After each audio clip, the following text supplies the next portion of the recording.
And thank you to each of you on the panel here this morning. We'll now begin with a round of questions, 5 minutes to each member here. Mr. Rexford, I want to begin with you, if I may. And I do so because I believe that you are right in your statement that so often the voice of the people who actually live within the 1002 area, the area that we are speaking about today, are often either not heard or just overwhelmed by outside voices.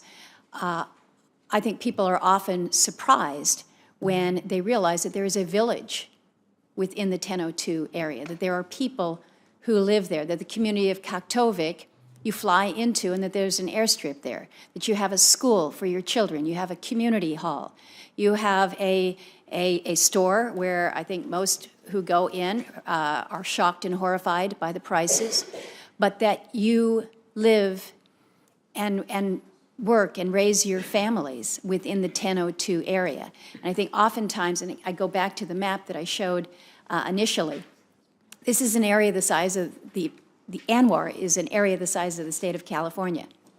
The 1002 area is an area the size of Delaware. But there is one village in Delaware, and that village of Kaktovik is the home to you and your family and to others. Can you provide for the community a little bit of the expectation that the people of Kaktovik might have from the development of the 1002 area? Again, we're talking about a small piece. You've seen development at Point Thompson, which is just 45 miles from the village of Kaktovik. If you can put it in context, I'd appreciate it. Thank you, Chairman Murkowski. Yes, the benefits to the community of Kaktovik will be a lot because the North Slope Borough has a tax base, and that is our regional municipal borough who taxes industry, and that provides the infrastructure that has provided so much to our communities. It provided us roads, houses, schools, clinics, be able to flush our toilets. And so, yes, the benefits, we've seen the benefits, and we do not want to go backwards. We do not want to hinder the economy of the North Slope Borough. Thank you, Matthew. I remind people that your kids, what you're hoping for your children is no different than mine or anybody else. You want them to be well educated. You want them to have a good future. Lieutenant Governor, I'd like to ask you a question. You've spoken very passionately here, as you have in other forums, about subsistence and the identity that it is to our Alaska Native people throughout our state, whether you're up north in the 1002 area or down in Yakutat in your home community. Many will say that a subsistence lifestyle and an opportunity to access the 1002 area are not consistent, that there is an inconsistency here, that it cannot be done.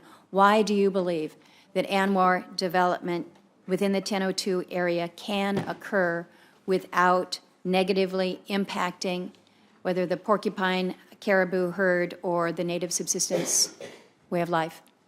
In the some 40 years of development of the Arctic for oil and gas production, the resources have been both stable and have grown and waned as their biological cycles determine.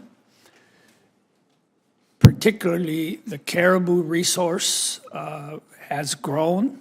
It has moved generally, as it always has in that region. The impact of development has been carefully managed and constrained. The management by Alaska of both the petroleum resource and the renewable natural resources, particularly fish and game, has been, as Senator Sullivan, a former Commissioner of Natural Resources of our state and Attorney General of our state, has emphasized, has been of the highest order. The priority for subsistence use of our fish and game resources is the highest statutory priority in our state. As I indicated, it is something that I personally have fought for my entire life. And whether it is the Gwich'in, the Inuit, the Tlingit, or any other rural user group of our natural resources, the state of Alaska has that management and that responsibility as its highest priority, and we will continue to fight for it. Thank you.